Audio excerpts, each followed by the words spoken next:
என்னருமை தமிழ் மக்களே, இன்னைக்கு நம்ம தினமணி டாக்கீஸ்ல நடிகர் அதர்வா நடிப்புல வந்திருக்க இதய முரளி திரைப்படத்தை பத்தி தான் பார்க்க போறோம். இன்னொரு 10 வருஷம் கழிச்சு பார்த்தாலும் நாங்கள் இப்படிதான் சார் இருப்போம். இந்த படத்தை தயாரிப்பாளரான ஆகாஷ் பாஸ்கரன் இயக்கியிருக்கிறாரு. டான் பிக்சர்ஸ் வந்து இந்த படத்தை தயாரிச்சிருக்கிறாங்க. ரெட் ஜெயிண்ட் வந்து இந்த படத்தை ரிலீஸ் பண்ணியிருக்கிறாங்க. இந்த படத்துல பார்த்தோம் அப்படின்னா நடிகர் அதர்வா, கைடு லோகர், பிரீத்தி முகுந்தன் அப்படின்னு நிறைய பேர் நடிச்சிருக்கிறாங்க. மியூசிக் தமன் பண்ணியிருக்கிறாரு. மனோஜ் பரமஹம்சா கேமரா பண்ணியிருக்காரு. பிரீத்தி ராகவ் இந்த படத்துல வந்து எடிட்டிங் பண்ணியிருக்காங்க. இந்த படத்தினுடைய கதை என்ன அப்படின்னு பார்த்தோம் அப்படின்னா, நடிகர் அதர்வாவுக்கு சின்ன வயசுல இருந்து அம்மா அப்பா இல்லை. தன்னுடைய மாமாவான நட்டி நடராஜன் மூலமா தான் இவர் வளர்க்கப்படுறாரு. இவருக்கு வந்து நிறைய காதல்கள் வருது ஒவ்வொரு பருவத்திலையும். அப்படி காதல் வரும்போது அந்த காதலை போய் சொல்றதுக்கு இவருக்கு நிறைய தயக்கம். எப்படி வந்து இதயம் படத்துல நடிகர் முரளி வந்து தன்னுடைய காதலை சொல்றதுக்கு தவிச்சு போய் நிற்பார் இல்லையா, அந்த மாதிரியான ஒரு கேரக்டர் தான் இதுல வந்து அதர்வாவுக்கு. தன்னுடைய தந்தையுடைய கதாபாத்திரத்தை அப்படியே ரெசம்பிள் பண்ற மாதிரியான ஒரு கேரக்டர் தான் இந்த படத்துல நடிகர் அதர்வாவுடைய கேரக்டர். இந்த படத்தினுடைய கதையை பார்த்தோம் அப்படின்னா, ஒவ்வொரு பருவத்திலையும் தன்னுடைய ஸ்கூல்ல சின்ன பையனா படிக்கிறதுல இருந்து காலேஜ் முடிச்சு அதுக்கப்புறம் போற வரைக்குமான ஒவ்வொரு பருவத்திலையும் ஒவ்வொரு காதலை சந்திக்கிறாரு நடிகர் அதர்வா. அவர் வந்து அந்த காதலை சந்திக்கும் போது அந்த காதலை போய் சொன்னாரா இல்லையா அப்படிங்கிறதா இந்த திரைப்படத்தினுடைய கதை.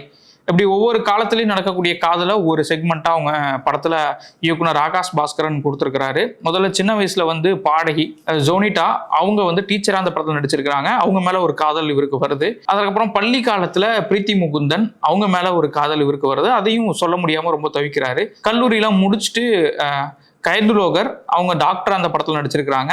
அவங்க மேலே ஒரு காதல் வருது. அதையும் சொன்னாரா இல்லையா அப்படிங்கிறது படத்தில் அடுத்தடுத்து நகர்ந்து போகுது. இறுதியாக அவர் யார்கிட்ட காதலை சொன்னார், யாரை கரம் பிடிச்சாரு அப்படிங்கிறதான் எஞ்சி இருக்கக்கூடிய இதய முரளி திரைப்படத்தினுடைய திரைக்கதை. இந்த படத்தில் பார்த்தோம் அப்படின்னா நடிகர் அதர்வாவுடைய கேரக்டர் வந்து ரொம்ப சென்சிபிளாக எழுதியிருக்கிறாங்க. ஏன்னா எப்படி வந்து அவருடைய தந்தை முரளி அவருடைய இதயம் திரைப்படத்தில் வரக்கூடிய கதாபாத்திரம் இருக்குதோ அதே மாதிரி தான் இதையும் கொண்டு வர முயற்சி பண்ணியிருக்காங்க.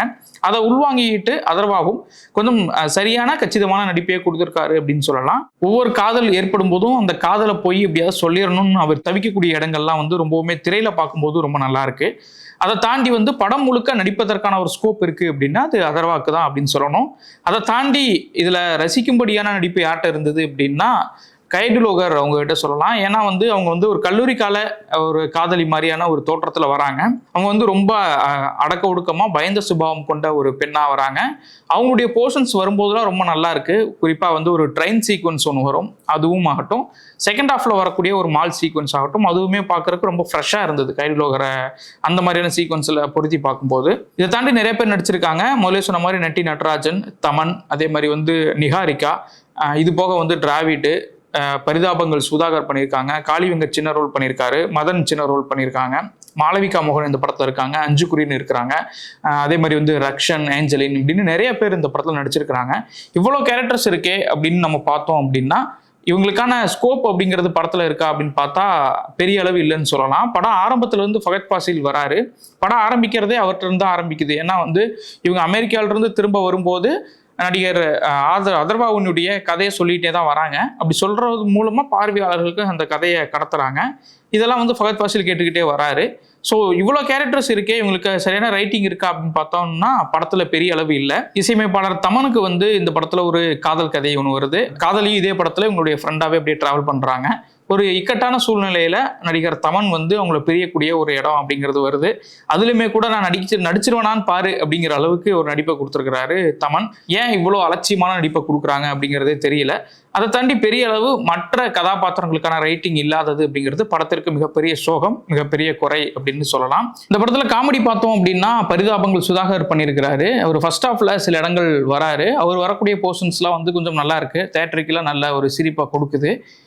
கொஞ்ச நேரத்தில் எங்கடா அவரை காணோம் அப்படின்னு எதிர்பார்க்குற அளவுக்கு திடீர்னு அவர் காணாமல் போயிடுறாரு. திரும்ப செகண்ட் ஹாஃப்ல திடீர்னு ஒரு இடத்துல வராரு. கிளைமேக்ஸ் காட்சியில் அவர் வந்ததுக்கப்புறம் தான் கொஞ்சம் கலகலப்பு வருது. ஆனால் சீரியஸான டோன் உருவாகக்கூடிய கிளைமேக்ஸ் காட்சியில் போய் எதுக்கு திடீர்னு நகைச்சுவை வச்சாங்க அப்படிங்கிற கேள்வி ஒரு சேர நமக்கு எழுது அப்படிங்கிறத நம்மளால் வந்து தவிர்க்கவே முடியல. தேவையான கதாபாத்திரங்களை இன்னும் கொஞ்சம் கூடுதலாக பயன்படுத்தி இருக்கலாம். அதே மாதிரி தேவையற்ற கதாபாத்திரங்களை வந்து தவிர்த்திருந்திருக்கலாம். அஞ்சு குறியன்லாம் ஏன் படத்தில் வராங்கன்னே தெரியல. அதே மாதிரி மாளவிகா மோகன் அவங்க எதுக்கு வராங்க அப்படின்னு தெரியல. இந்த மாதிரி தேவையற்ற நிறைய விஷயங்களை ஆட் பண்ணி படத்துக்கு பெரும் சுமையை ஏற்படுத்தி இருக்கிறாங்க. ஃபகத் ஃபாசில்லாம் இந்த படத்தை பயன்படுத்தி இருக்கிறாங்க. கிளைமேக்ஸ் காட்சியில் அவருடைய பிரசன்ஸ் ரொம்ப நல்லா இருந்தது. அட் த சேம் டைம் வந்து இவ்வளோ பெரிய படத்தில் இப்படிப்பட்ட ஒரு ஆக்டரை வந்து இவ்வளோதான் யூஸ் பண்ணுவீங்களா, இதுக்கு மேலே அவருக்கு ஸ்கோப்பே இல்லையா அப்படிங்கிற கேள்வியும் நமக்கு ஒரு சேர எழுது. படத்தில் எதை நோக்கி போகுது திரைக்கதை அப்படிங்கிற அந்த விஷயத்தை நம்ம ஃபாலோ பண்ணுறது ரொம்ப பெரிய பிரச்சனையாக இருக்குது.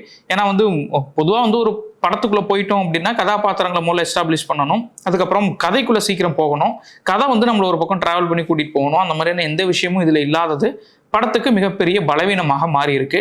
முதல் பாதி முடிகிற வரைக்குமே கூட என்ன அடுத்தடுத்து லவ் போயிட்டே இருக்கு, அடுத்து என்ன பண்ண போறாங்க, எந்த ஒரு பிடிமானமுமே இல்லாம படத்தை பார்க்கறது அப்படிங்கிறது பார்வையாளர்களுக்கு ஒரு வித அசௌகரியத்தை கொடுக்குது அப்படின்னு சொல்லலாம். இதை தாண்டி இரண்டாம் பாதியில சுற்றிக்கிட்டே இருக்கு ஒரே இடத்துல அப்படிங்கிற மாதிரியான ஒரு ஃபீல் நமக்கு ஏற்படுது. இதெல்லாம் படத்துல அங்கங்கே இருக்கக்கூடிய நிறைய பலவீனங்கள் அப்படின்னு குறிப்பிட்டு சொல்ல வேண்டிய இடங்களாக அமைஞ்சிருக்கு.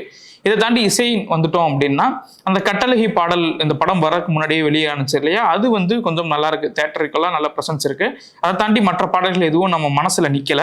பின்னணி இசையும் ஓரளவு திருப்திகரமாக தான் இருக்கு. கேமராவும் ஆர்ட்டும் நல்லா பண்ணியிருக்காங்க. At the same time Chennai central அப்படின்னு காட்டிட்டு ஏதேதோ பில்டிங் எல்லாம் ரயில்வே ஸ்டேஷன் மாதிரி காட்டுறதெல்லாம் ரொம்ப அந்நியமா இருக்கு. ஏன்னா சென்னை சென்ட்ரல்ல தமிழ்நாட்டில் பார்க்காதவங்க பெரிய அளவு இருக்க மாட்டாங்க இல்லையா. அப்படி இருக்கும்போது சென்னை சென்ட்ரல்னு ஒரு போர்டை வச்சுட்டு ஏதோ ஒரு பில்டிங் காட்டிட்டு இருக்க மாதிரி எல்லாம் நமக்கு ஃபீல் வருது. இந்த மாதிரியான விஷயங்கள்ல கொஞ்சம் கவனம் செலுத்தி எடுத்திருந்திருக்கணும், இல்லைன்னா வேற மாதிரியான ஏற்பாடுகளுக்குள்ள படக்குள்ள போயிருக்கணும். அந்த மாதிரி எதுவுமே இல்லாம ரொம்ப ஏதோ பண்றமே அப்படிங்கிற மாதிரி பண்ண மாதிரி இருந்தது அதெல்லாம் பார்க்கும்போது. இதை தவிர படத்தொகுப்பு பார்த்தோம் அப்படின்னா அவராவது கொஞ்சம் மெனக்கெட்டு இன்னும் கொஞ்சம் ரசிக்கும்படியாக கொடுக்கறதுக்கு மெனக்கெட்டு இருந்திருக்கலாம். அதுவும் இந்த படத்தில் கொஞ்சம் மிஸ் ஆயிருக்கு. இதெல்லாம் தாண்டி படம் எப்படி இருக்கு அப்படின்னு பார்த்தோம் அப்படின்னா ஒரு ஒன் டைம் வாட்சபிளான மூவியாக அமைஞ்சிருக்கு.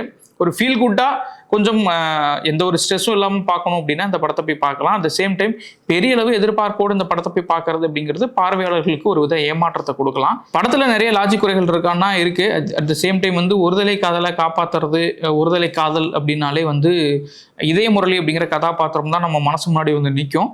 அப்படி ஒரு கதாபாத்திரத்தை கொஞ்சம் இன்னும் சரியாகவே கையாண்டிருந்தா படக்குழு அவங்க எதிர்பார்த்த வெற்றியை பெற்று இருக்கலாம். பட் ஒன் டைம் வாட்சபிளாக இந்த படத்தை போய் நீங்கள் தேட்டரில் பார்க்குறக்கு ஒரு பரிந்துரை பண்ணக்கூடிய ஒரு திரைப்படம் தான்.